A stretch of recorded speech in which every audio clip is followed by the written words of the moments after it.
শুভ সন্ধ্যা। আজকে আমি সন্ধ্যাবেলায় বানিয়ে ফেললাম গরম গরম পকোড়া। দেখুন এটা কিভাবে বানাই। প্রথমে একটু পেঁয়াজ কুচি করে নিলাম, লঙ্কা, আদা, রসুন, লেবু, ঠিক আছে, সব কিছু কেটে নিচ্ছি।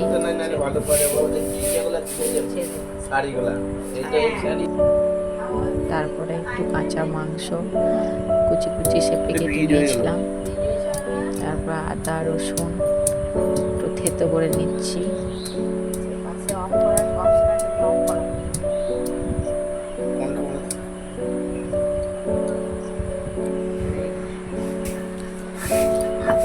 একদম মিহি করে ভালো করে বেটে নিচ্ছি যাতে মিশে যায় সহজেই।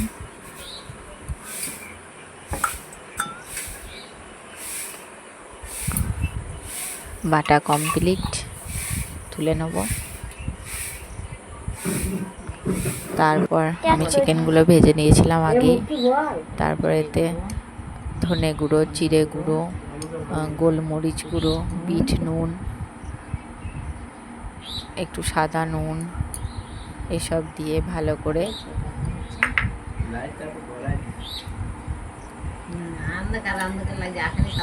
মেখে নেওয়ার আগে একটু আদা রসুন লঙ্কার পেস্ট দিয়ে দেবো। আমি এখানে কাঁচা লঙ্কা ব্যবহার করেছি। সব কিছুতেই মেখে নিচ্ছি ভালো করে। এবারে এর সাথে একটু লেবুর রস দিয়ে দেবো। তারপর একটা অন্য পাত্রে পেঁয়াজগুলো নিয়ে পেঁয়াজের সাথে একটু কাঁচা লঙ্কা দেব।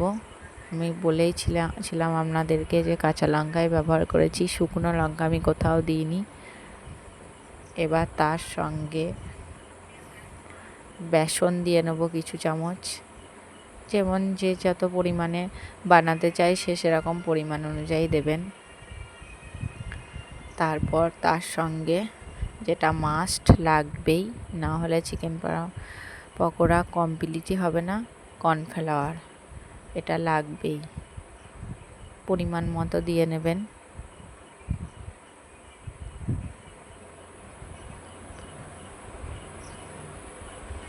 আমি এখানে 3 চামচের মতো দিলাম। তারপরে ওর সাথে হলুদ গুঁড়ো, জিরে গুঁড়ো, ধনে গুঁড়ো, গোলমরিচ গুঁড়ো, একটু বিট নুন, সাদা নুন, এসব, আদা রসুনের পেস্ট, তার সাথে কাঁচা লঙ্কা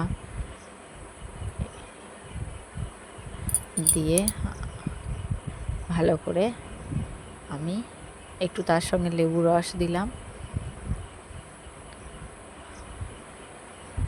এটা আমি টেস্টটা বাড়ানোর জন্য দিয়েছি, আপনারা নাও দিতে পারেন। এবার আমি ভালো করে মাখতে থাকবো, এতে কোনো জল দেবার প্রয়োজন নেই। তারপর এটা ভালো করে মাখার জন্য একটা ডিম ফেটে নেব। ডিমটা দিয়েই আমি মাখাবো, এর সাথে কোনো জল দেব না। তারপর একটু চালের গুঁড়ি নিয়ে নিলাম টেস্ট বাড়ানোর জন্য। আমার মাখানো কমপ্লিট হয়ে গেল। এবার আমি আস্তে আস্তে পকোড়ার শেপ দিয়ে নেব। মাংসর টুকরোগুলো ভরে নেব। আস্তে আস্তে করতে থাকবো। সেখানে গিয়ে টমেটো নিয়ে যাবে, দুটো দেখিয়ে দিবি না।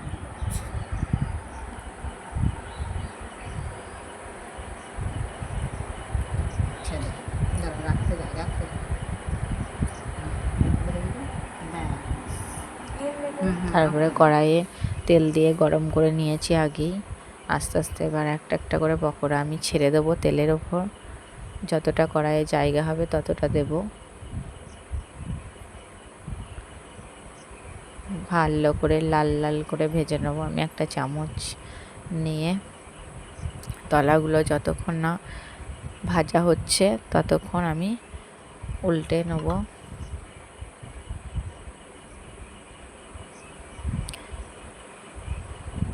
এবার আমি উল্টে নিচ্ছি।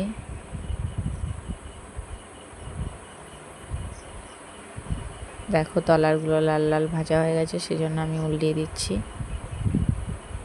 তেলটা খুব গরম হতে হবে। ছাড়ার আগে।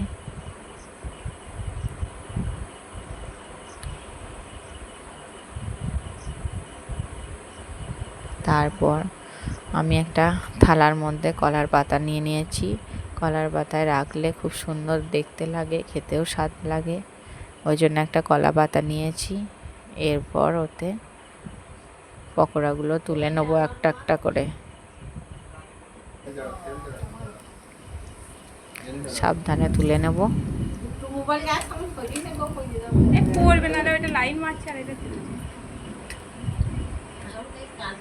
এবার আমার পকোড়া রেডি, খেলেই হবে চায়ের সাথে সন্ধ্যাবেলায়। আমার মেয়ে বলছে খুব ভালো হয়েছে খেতে, খাচ্ছে।